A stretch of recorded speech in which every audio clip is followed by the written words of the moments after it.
விக்ரம் படத்தின் வெற்றியை தொடர்ந்து கமல் பல படங்களில் நடிக்க கமிட் ஆகி வருகின்றார். சங்கரின் இயக்கத்தில் இந்தியன் 2 திரைப்படத்தை மீண்டும் துவங்கிய கமல், பிரபாஸின் நடிப்பில் உருவாகி வரும் கல்கி திரைப்படத்தில் சிறப்பு தோற்றத்தில் நடிக்கவும் கமிட் ஆகினார். அதைத் தொடர்ந்து மணிரத்னம் இயக்கத்தில் தக் லைஃப் என்ற திரைப்படத்தில் நடித்து வருகிறார் கமல்.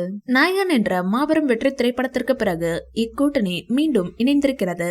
இந்நிலையில் தக் லைஃப் திரைப்படத்தை தொடர்ந்து ஸ்டண்ட் மாஸ்டர்ஸ் அன்பறிவு இயக்கத்தில் உருவாகும் ஒரு படத்திலும் கமல் நடிக்க உள்ளார். இதையெல்லாம் தாண்டி கமல் பல படங்களை தயாரித்தும் வருகிறார். கடந்த 2018ஆம் ஆண்டு சங்கர் மற்றும் கமல் கூட்டணியில் துவங்கப்பட்ட இந்தியன் 2 திரைப்படம் பல பிரச்சனைகளால் கிடப்பில் போடப்பட்டது. பலரும் இப்படம் கைவிட்டதாக நினைத்துக் கொண்டிருந்த நிலையில் கமல்ஹாசன் மீண்டும் இப்படத்தின் படப்பிடிப்பை துவங்கினார். இதையடுத்து 2022ஆம் ஆண்டு மீண்டும் இந்தியன் 2 படத்தின் படப்பிடிப்பு துவங்கியது. தொடர்ந்து விறுவிறுப்பாக நடைபெற்று வந்த இந்த படத்தின் படப்பிடிப்பு தற்போது நிறைவிற்கு வந்துள்ளது. இந்நிலையில் ஜூன் மாதம் இப்படம் திரையில் வெளியாகும் என அறிவிக்கப்பட்டு வந்த நிலையில் தற்போது இப்படத்தின் படப்பிடிப்பு தள்ளி போயிருக்கிறது. இந்தியன் 2 திரைப்படம் தற்போது ஜூலை மாதம் வெளியாக இருப்பதாக அதிகாரப்பூர்வமாக அறிவிக்கப்பட்டுள்ளது. இதைத் தொடர்ந்து இப்படத்தின் ப்ரமோஷன் வேலைகளை படக்குழு துவங்கியுள்ளது.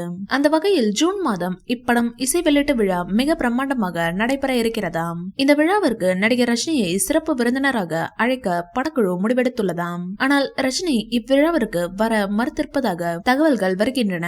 இந்தியன் 2 விழாவில் கமல் ரசிகர்கள் தான் இருப்பார்கள். அவர்கள் ஏதேனும் நடிகர் ரஜினிக்கு எதிராக கோஷம் போட்டால் அது ரஜினிக்கும் கமலுக்கும் சங்கடத்தை உண்டாக்கும். எனவே தேவையில்லாத பிரச்சனை எதற்கு என்பதற்காக தான் ரஜினி இந்தியன் 2 விழாவிற்கு வர மறுத்திருப்பார் என தெரிகிறது.